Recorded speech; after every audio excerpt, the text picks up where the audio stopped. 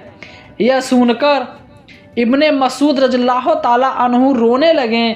فرمایا کہ میرے نبی صلی اللہ علیہ وسلم فرمایا کہ اللہ ابوذر پر رحم کرے، وہ تنہا چلے گا، تنہا موت سے ہمکنار ہوگا اور تنہا ہی اٹھایا جائے گا۔ حضرت عبداللہ بن مسعود رضی اللہ تعالیٰ عنہ نے نماز جنازہ پڑھی اور ان کی تبدیر میں حصہ لیا۔ سبحان اللہ۔ واقعہ اچھی لگی تو چینل کو سبسکرائب ضرور کریں۔ السلام علیکم۔